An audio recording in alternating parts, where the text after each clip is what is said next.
Greetings, nerdlings, and welcome to AmalgamNation Presents World of Lorecraft, Herocraft, Jaina Proudmoore edition. Okay, before we get started, I just want to say I hope everybody had a happy Christmas. I thought I had done Jaina Proudmoore already when I originally did the Herocraft stuff, but turns out somehow I skipped over one of my favourite characters in lore, so doing that now. From now on, every 2 weeks roughly, I will do a different character that I've missed out on from the Herocraft stuff. So in 2 weeks' time, I'll do Jaina's dad, Jaina Proudmoore. Then 2 weeks after that, I'll do Curdran Wildhammer. They're just the ones that I'm aware of that I've skipped at the moment. Born prior to the First War, Jaina Proudmoore was the youngest child of Admiral Jaina Proudmoore, Lord of Kultiris and longtime friend and ally of Lordaeron and the Kingdom of Azeroth. At a young age, Jaina was enamoured with tales of the Guardian Aegwynn. When her magical talent was discovered and she was sent to Dalaran, she badgered Antonidas into accepting her as an apprentice, eventually becoming one of the few female wizards in direct service to Dalaran. Under pressure by the expectations of her mentor, the heroic legacy she had to live up to, and the watchful eye of the citizenry of Lordaeron, Jaina struggled to keep focus on her studies. Because of their mutually royal heritage, it was inevitable that Jaina and Prince Arthas, the heir to the throne of Lordaeron, would meet.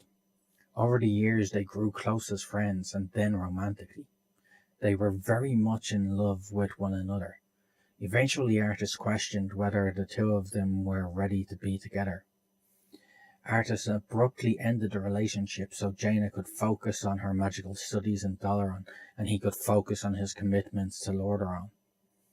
Jaina was very hurt by the decision but did not fight him.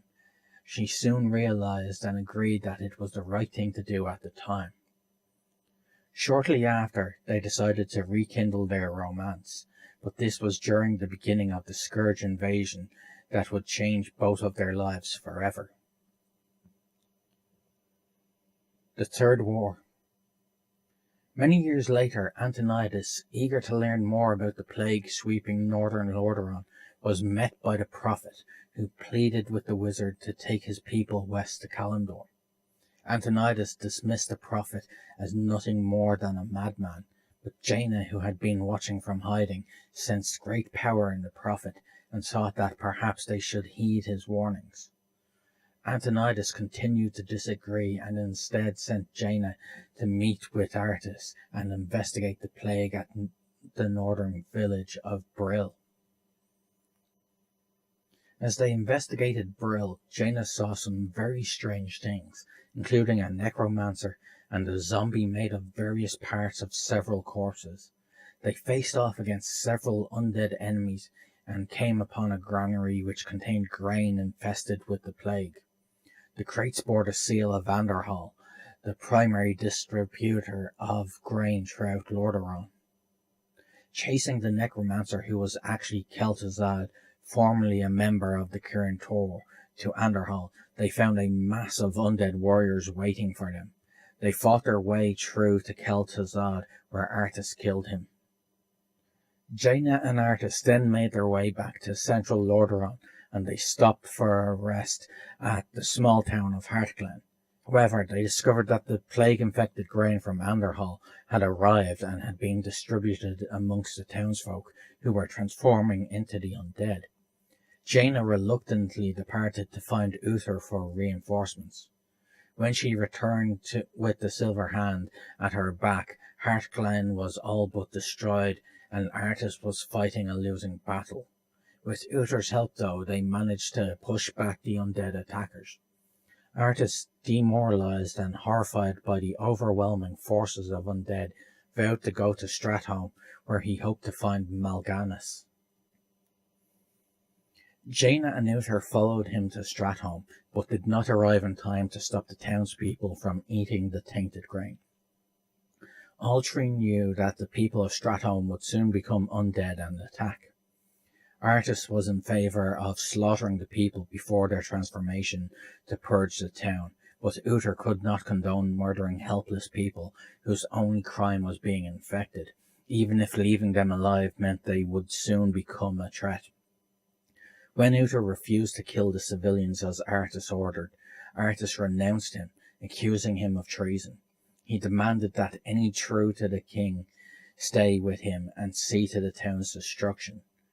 Jaina turned and followed Uther to Artus's surprise. Jaina and Uther returned to Stratholme's burning ruins after Artus destroyed it. Both were appalled at what they saw.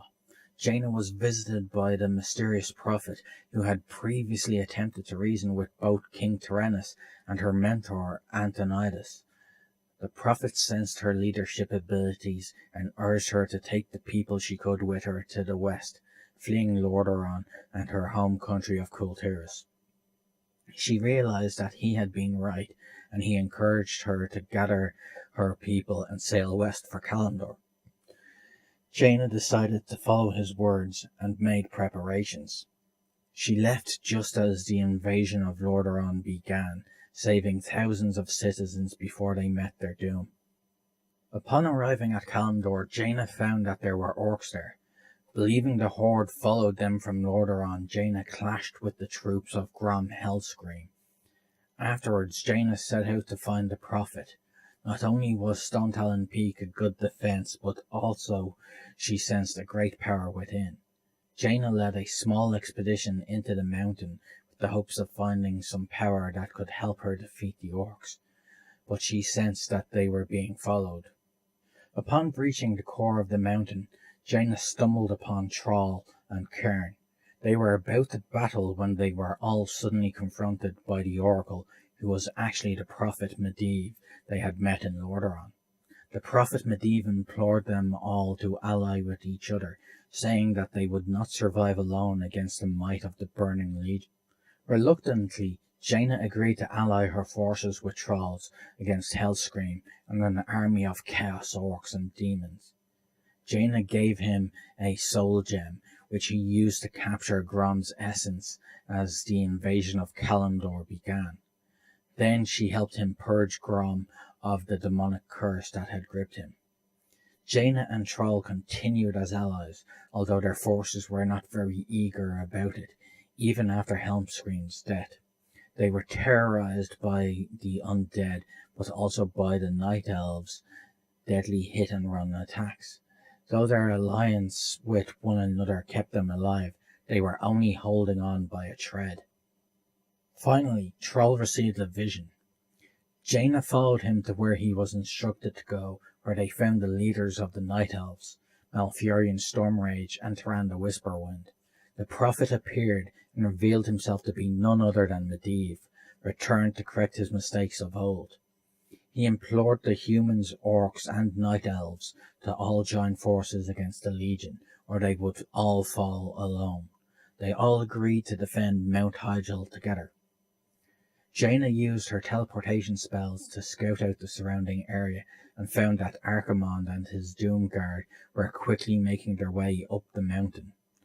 The defenders instituted 3 bases going up the mountain in an effort to halt his ascent. Jaina's base was the first in Archimonde's path, and so it was the first to go, but before he could kill her, Jaina taunted Archimonde by saying, "Is talking all you demons do?" and spirited herself out of Archimonde's clutches.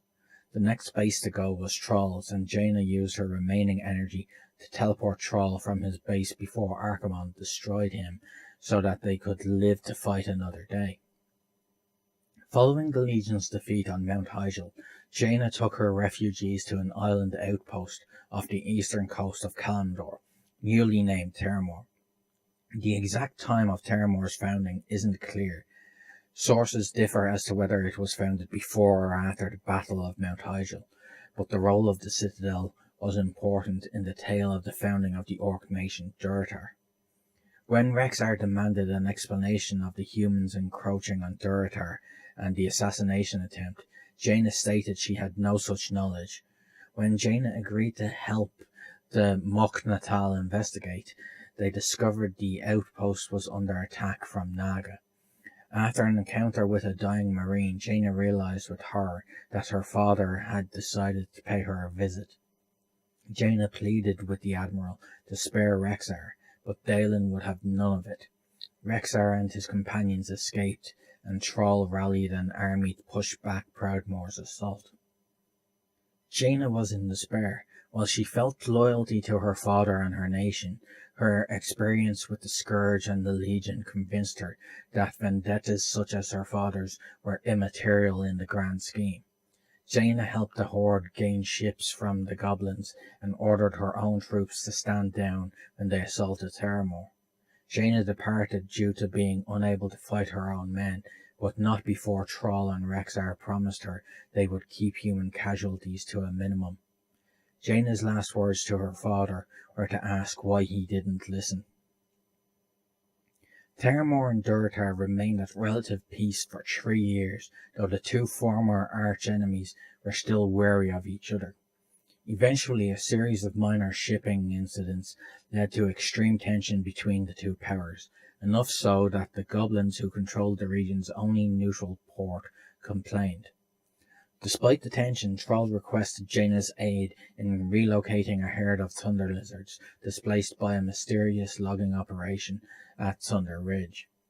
Jaina intended to relocate the lizards to a largely unpopulated region on the far side of Mulgore, but was astonished to discover that the area was magically warded to protect its single inhabitant, Aegwyn. The former guardian brushed off Jaina's admiration, but filled in the gaps of what had been happening amidst the tensions between Terramore and Durotar. A minor demon, Zmodlor, had revived the Burning Blade clan and was playing the two powers against each other. Jaina and Aegwyn hastily returned to Terramore, where they discovered that Jaina's own chamberlain had been corrupted by the Burning Blade. After dealing with the turncoat, they took on Zmodler himself. Unfortunately, the demon was backed by a small cabal of warlocks. Jaina was nearly slain by the added strain, but Aegwyn was able to use her own life force to support her, and Jaina was able to defeat the warlocks and banish Zmodler back to the Twisting Nether. After the crisis had passed, Jaina and Troll set about writing a permanent non-aggression pact to ensure that the mutual distrust of their peoples never escalated into war again. Against all odds, Aegwyn survived and assumed the duties left by Jaina's chamberlain. Jaina in Wrath of the Lich King. After the apparent death of Bolvar Fordragon at the Battle of Angrathar the Ratgate, King Varian Wrynn prepared the forces of the Alliance for all-out war against the Horde. Desperate to avoid a fourth war, Jaina teleported to Orgrimmar to uncover the truth of the recent events in Northrend. There she learned from Sylvanas Windrunner that an uprising broke out and that the Vermatris had taken control over the Undercity. Troll assured Jaina that the Horde had no official interest in a war against the Alliance, and that he would take care of the traitor. Jaina agreed to try to stop Varian, but warned him that it would not be easy. The late High Lord was like a brother to the king. Jaina's assessment proved correct, as the forces of Troll attempting to regain control of the Undercity, and King Wrynn hoping to reclaim it as Lordaeron for the Alliance and bring Putris to justice, clashed at Undercity. Refusing to allow the Horde and the Alliance to descend into open war, Jaina stopped the Alliance army cold, literally, and teleported them back to Stormwind. When Bran Bronzebeard learned that Yogg-Saron had escaped his ancient prison in Ulduar, Ronan and Jaina called a conference of Alliance and Horde leaders at the Violet Citadel. As Ronan debriefed Varian Wrynn on the situation, Jaina noticed that Troll and Garrosh Hellscream had arrived early and attempted to halt them before another confrontation was started. She was unable to stop Varian and Garrosh from coming to blows, however, and King Wrynn left, refusing to work with the Horde at all after the events at the Ratgate. Jaina wondered aloud who was left to challenge Yogg-Saron. Jaina later arrived at the frozen halls to confront the Lich King and attempt to reason with the Dark Lord in hopes of releasing the spirit of her lost love, Arthas. She guided a small group of Alliance heroes through the halls of Icecrown Citadel and eventually arrived at the Halls of Reflection. Within the private chambers of the Lich King, Jaina and her troop discovered Frostmourne, the blade that had stolen Arthas' soul and led to the fall of Lordaeron. Jaina communed with the souls stolen from Frostmourne, and much to her surprise, Uther the Lightbringer appeared and told her a terrible truth. Not only did he inform her that Arthas was nothing but a small glimmer of light that stayed the Lich King's wrath, but in order to protect Azeroth, the Lich King would have to be killed, and a replacement would have to make the ultimate sacrifice. Suddenly the Lich King entered the chambers, and Uther was sucked back into Frostmourne. The Lich King coldly acknowledged Jaina while removing Frostmourne from its pedestal. The Lich King summoned Falric and Marwyn, two captains Jaina had fought alongside during the Third War. As the Lich King retreated to his private chambers and ordered the captains to attack her allies, Jaina remained determined to save Arthas and pursued him as the doors behind her closed. Following the defeat of the two captains, Jaina's allies rushed to her aid, only to find her on the verge of defeat, with her former love viciously attacking her.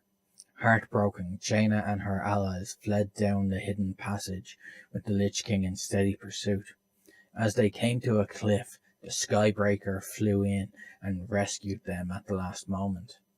After the Deathbringer was slain by a team of Alliance adventurers, Myrddin Bronzebeard, fresh from the gunship battle, was unwilling to allow Varrock Saurfang to retrieve his son's corpse. But when King Varian and Lady Jaina teleported to the scene, Varian ordered Myrddin to step aside and let a grieving father pass, to which Jaina burst into tears out of respect for her king. Should an adventurer bring Jaina's locket to her following the Lich King's defeat, she weeps, stating that she knew there was still some part of Arthas trapped within the Lich King. Jaina in Cataclysm.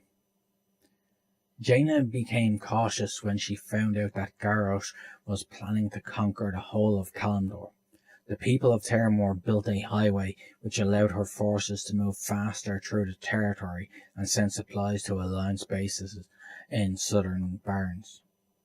Jaina is present at Thrall and Agra's wedding at Mount Hyjal. Jaina in the novel Tides of War. After the Cataclysm, Jaina became concerned about rising tension between Alliance and the Horde. She met Thrall at Tidefury Cove, where she told him to prevent Garrosh from starting a war. Thrall, now a shaman of the Earthen Ring, said that he must undo the damage caused by the Cataclysm, and that for now he must abandon his duties as a war chief and a member of the Horde. When her meeting with Thrall ended, Jaina returned to the city-state of Terramore, where she was visited by Kalagos, who asked her to help him in finding the missing focusing iris.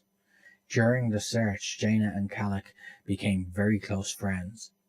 Pained, one of Jaina's closest assistants, learned that the Horde was planning to attack Northwatch Hold. Later, Bane Bloodhoof sent a message to Perrot Stormhoof to warn Jaina about Garrosh's plans to conquer Kalimdor. Jaina and her people started the preparations for war. Jaina began contacting allies. The ones who answered her call were Varisa Windrunner and the Silver Covenant, Chandra's Feathermoon and her sentinels. Desperate, Jaina sent word to Ronan and the Cairn Tor. Ronan stated that they couldn't help because of the Cairn Tor's neutrality, but if the rest of the Council of Six agreed to help Terramore, the Cairn Tor would answer the call as well. The Council agreed, and Khadgar, one of the members of the Council of Six, sent word to Adal, who in turn sent a small force of the Shatar led by General Tirasalan. The Horde's initial attack on Terramore was repelled, but Jaina was unaware of a secret weapon in the Horde's possession called a mana bomb. Garrosh's plan was to gather all the Alliance in one place so that he could annihilate them all with a mana bomb powered by the focusing iris. Ronan used a portal to hide Jaina so she could escape the blast. When Jaina awakened, she found herself radiating with arcane energy. Everything around her in ruins, and all of her friends, including Kindi Sparkshine, Pained, Ronan, and Tervosh, dead. Furious, Jaina returned to Stormwind City, where she urged Varian Wrynn to attack Orgrimmar with full force. Varian was aware that the Alliance couldn't simply attack Orgrimmar with their recent losses. Jaina travelled to Dalaran in order to avenge her city and her fallen allies. She tried to convince the Kirin Tor to fight the Horde, as she wanted to move Dalaran above Orgrimmar so they could attack with full force, but the mages of Dalaran refused to take a part in the war. Jaina returned to the ruins of Termor, knowing Kalagos had yet to recover the focusing iris. She claimed it for herself, using magic to shield it from his detection. She infiltrated the great library of Dalaran, recovering a tome that gave a great amount of detail about the artifact, its contents locked magically away by her former mentor, Antonidas. With this knowledge, she made her way to Frey Island to begin her quest for vengeance, summoning water elementals to drown Orgrimmar.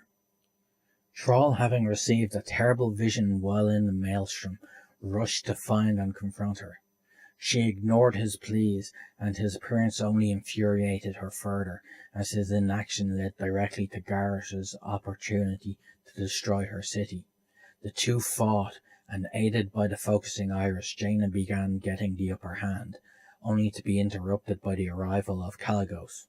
He refused to attack her, but also refused to remove himself from standing between his love and Thrall. Finally, Jaina listened to him. Only after taking flight with him over Orgrimmar did she realize that she would have drowned much of the Alliance fleet had she gone through with her plan. In Mists of Pandaria, Jaina settled down in Dalaran, where she overcame her rage, stating that Dalaran should be a beacon of light and hope.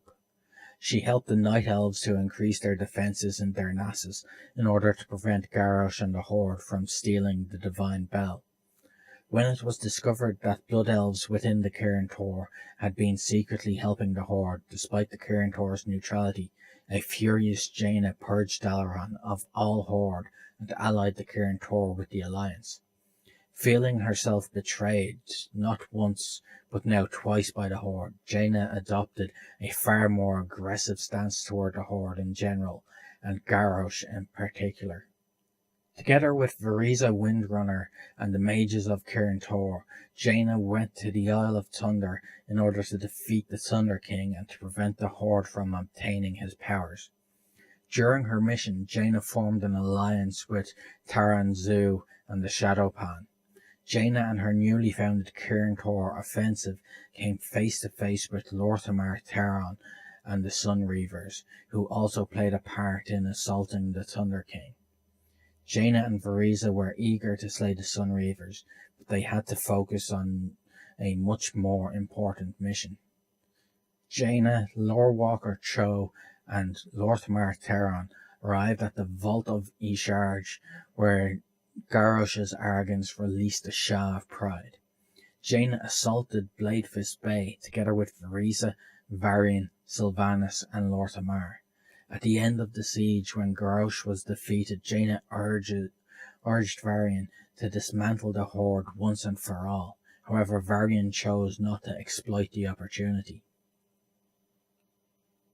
In Warlords of Draenor, Jaina arrived at Khadgar's tower in Zangara after Khadgar was attacked by Garona Halforsen. While she thanked the Alliance commander, she also reminded the Horde commander that the Horde was not permitted to be a part of Council's business. Khadgar said that it would not be his first time to disagree with the Council, and it wouldn't be his last. Jaina and Khadgar went inside the tower to empower the commander's ring. In Legion, In Legion, Khadgar travels to Dalaran to initiate a vote to allow the Horde entry back into the Kirin Tor in Dalaran. He wins the vote with only Jaina and Nansarim Runeweaver voting to keep them out. In her rage, she announces that if the Horde will be part of Dalaran and the Kirin Tor, she wants nothing to do with it. Jaina then resigns her membership of the Kirin Tor and leaves the city, which results in Khadgar stepping in to lead the Kirin Tor against the Burning Legion. Possible slight spoiler warning. In battle for Azeroth, Jaina returns to Terramore for a brief time, finding and magically raising her father's ship from the deep.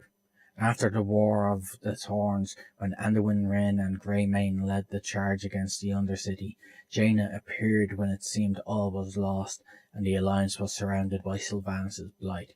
Using her now flying ship, she destroyed the Blight outside the city and blasted open the gates with her cannons.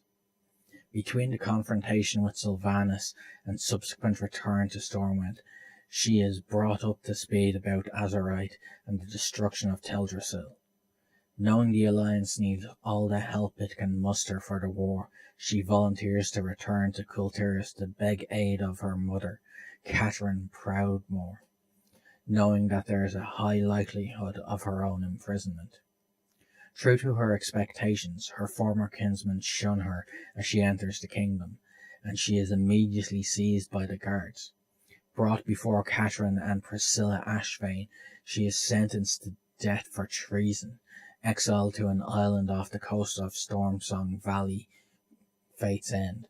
Once there, she is captured and forced into the Blighted Lands, expected never to escape.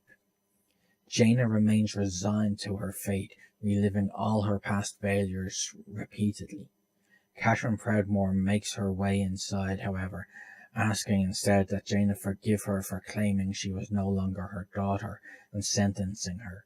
Catherine later hands the title of Lord Admiral to her, helping Jaina achieve the goals she set out to meet. Personality. Strangers often confuse Jaina's independence and strength of spirit for a rash personality and headstrong disposition. However, the truth of the matter is that she has developed an uncanny ability to read people and identify their underlying motives and intentions. She is a true champion of her people and will do anything in her power, including laying down her own life, to ensure their survival. Jaina respects life in all its forms and will refuse to see harm come to any innocent in her presence.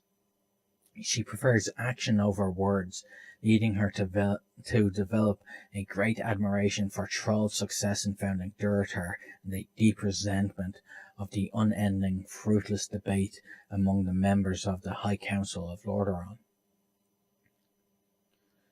Life on Terramore Isle was fairly insular, but Jaina welcomed visitors with warm lodging and hearty meals in exchange for stories about the outside world. Her people were simple, with most spending their days as kelp farmers or fishermen.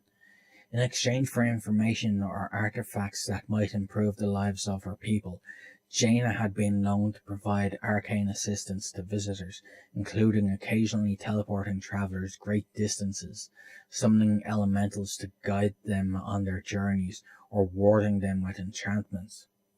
In the event that her people were faced with a dire threat, Jaina would voluntarily accompany or aid adventurers who shared her goal of protecting Terramore Isle. After the fall of Terramore, Jaina's personality undertook a drastic change as she seen the Horde in a new light, proclaiming them as rabid animals, and she had a particular hatred for their war chief, Garrosh Hellscream. She was shown to be much colder and ruthless when compared to her previous warmer personality before Terramore's fall. She is shown to still be cold towards the Horde during the Legion intro quest, Calling of the Council, which results in her leaving Dalaran. Trivia.